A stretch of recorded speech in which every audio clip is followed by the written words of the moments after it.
Secondat de Montesquieu par Jean-Max Hello aux éditions Ferré à Bordeaux. Docteur Hello, il est très regrettable qu'il nous ait été interdit de tourner dans les allées de ce château de la Brède, mais j'imagine que l'esprit de Montesquieu doit se retourner dans sa tombe devant cette interdiction.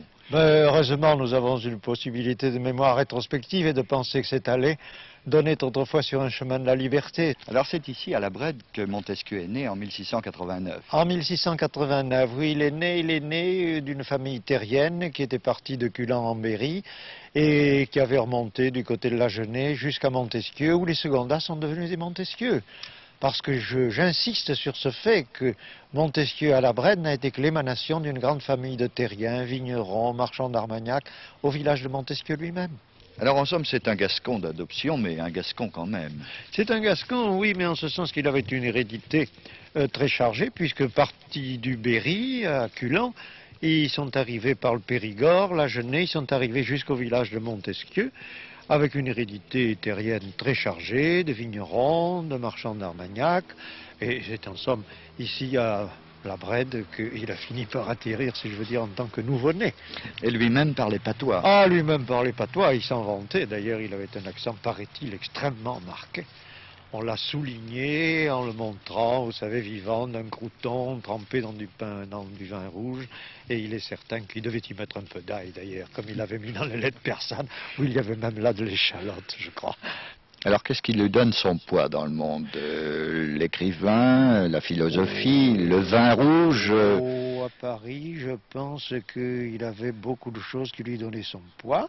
C'était d'abord son titre de Montesquieu, qu'il avait été un homme de parlement, qu'on le prenait déjà pour un esprit frondeur et presque un tantinet révolutionnaire, et qu'il était accompagné pour souligner sa personnalité de son vin rouge des Graves, ce qui n'était pas dédaigné à Paris. Est-ce qu'il donnait des pots de vin?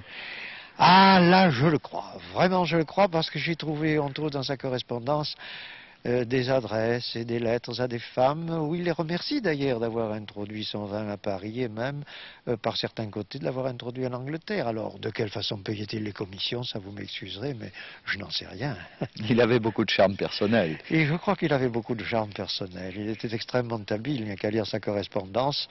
Et quand on le poursuit, alors, en Europe même, quand on le voit écrire à la princesse Tivuls, on se rendait compte qu'il avait beaucoup de manières épistolaires. Et ce qu'on oublie beaucoup trop, c'est que c'est un homme du terroir, un homme de chez nous. Dans l'ensemble, jusqu'à maintenant, et dans la région même, on a trop oublié, à mon avis, que Montesquieu était un homme du terroir, et nous avons tort, parce que c'est une des façons de nous enorgueillir, vous comprenez, de ce côté pittoresque qu'il a. Et nous devons souligner que si tout de même ça n'avait pas été un homme du terroir, je crois que Montesquieu n'aurait pas fait l'œuvre qu'il a faite parce qu'il s'est rendu indépendant absolument par les revenus de sa terre. J'insiste sur ce fait, c'est que ça a été un homme libre parce qu'il n'a rien demandé, il n'a pas été courtisan, il n'a pas tourné autour des rois, il n'a pas demandé de revenus d'abbaye, il a tout demandé à sa terre et à ses paysans. C'est un viticulteur avant la lettre, et fort heureusement d'ailleurs pour Bordeaux, d'avoir un nom si prestigieux pour s'en recommander. Et surtout, alors je le dirais pour démontrer que le vin n'a pas fait tout de même que des fous, car nous avons quand même dans notre région et à Bordeaux, nous avons Ozone, nous avons Montaigne, nous avons Montesquieu, nous avons François Mauriac qui ont été des vignerons et qui n'ont pas été tout de même des fous.